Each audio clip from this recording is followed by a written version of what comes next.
Hello and welcome to my channel. Thank you so much for being here. In a recent interview, Secretary for Domestic Finance at the U.S. Treasury Department, Nellie Lean, said we are thinking about whether a U.S. CBDC could help to preserve the dollar's global role. So what exactly is going on with the value of the U.S. dollar? Is it losing its global reserve status? In today's video, I want to talk to you about the value of the U.S. dollar and what to expect in the near future. This is, of course, a very complex topic because there is economics, there's politics, and finance involved. Additionally, given the accelerated development and adoption of digital currencies, understanding who and understanding what affects the value of what you have in your bank accounts is extremely important. The US dollar is fiat currency. We'll walk through its biggest risks. We'll talk about who controls the fiscal system here in the United States, what gives value to the US dollar as we know it now. We'll talk about its limitations and how its possible loss of the world's reserve currency status might be on the horizon. Fiat money is a type of currency that is not backed by a commodity, such as gold or silver, for example.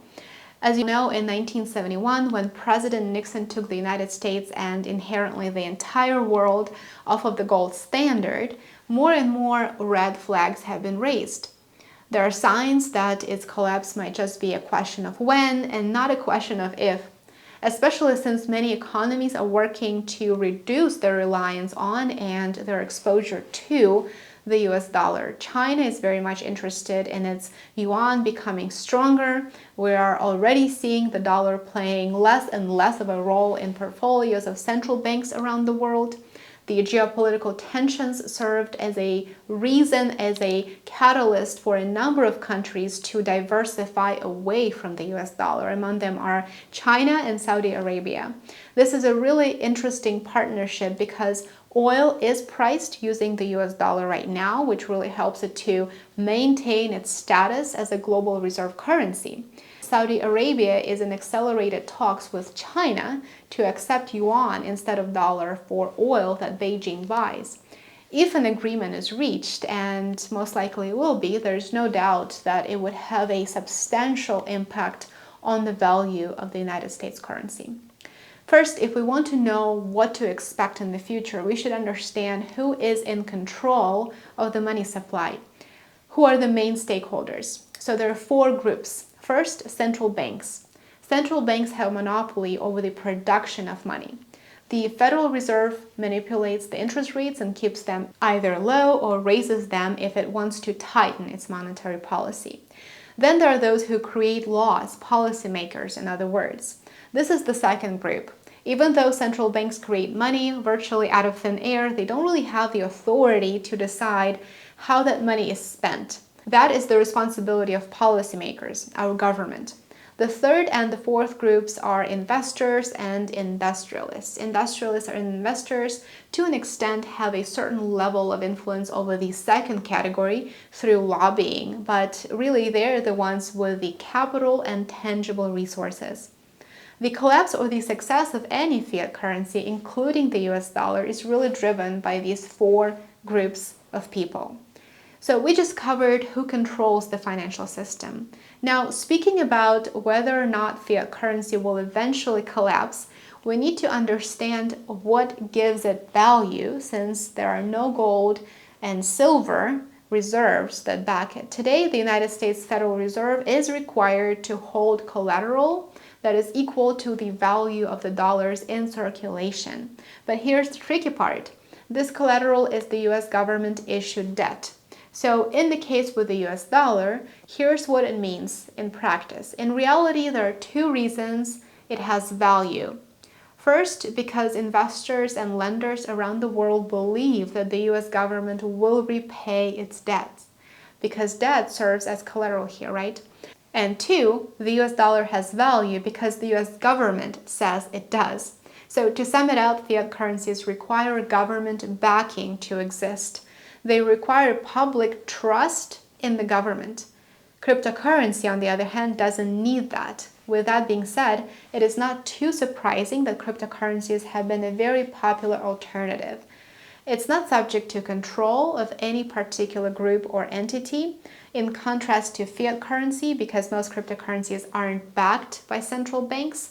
They get their value from different sources. Bitcoin, for example, generally has its value determined by the market logic of supply and demand. When demand goes up, so do prices.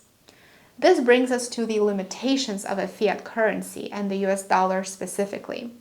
Because there is nothing preventing a central bank from printing exponential amount of cash, there may be times when regulators print too much and devalue the currency to the point that inflation spirals out of control. Or they might tighten the policy, increase interest rates too aggressively, and send an economy into a recession. Monetary policy, which may or may not be driven by a variety of reasons, including, of course, political ones, has the power to wipe out the value of fiat currency. The value of the United States dollar is determined by how the US economy performs. So as you can see, the system allows central banks to have a lot of influence on the economy because they can control the money supply. With the emergence of cryptocurrencies, fiat money, which again has been largely controlled by central banks around the world, needed rescue. Just the other day, a former security advisor said that we need CBDCs as soon as possible because crypto is a threat. And so that's where CBDCs emerged as a counterbalance to the decentralized digital currencies such as Bitcoin, for example. Remember what we said earlier in this video. Fiat money is currency that's backed by the public's faith in the government. It has no intrinsic value, unlike commodity currency, which is linked to the prices of a commodity, such as gold or silver. Instead, fiat money derives its value from the trust people place in the governments that issue it. With its value tied to a government, a fiat currency can significantly depreciate if the issuer runs into trouble. There's a saying, any kind of crisis can be good. So the collapse of FTX, for example, was needed in order to blacklist crypto and to introduce the quote-unquote solution to the problem. To sum it up, this means that a certain percentage of your portfolio, of your assets, must always be kept in tangible, non-monetary assets such as precious metals, real estate, or other forms of items that are tangible store of value.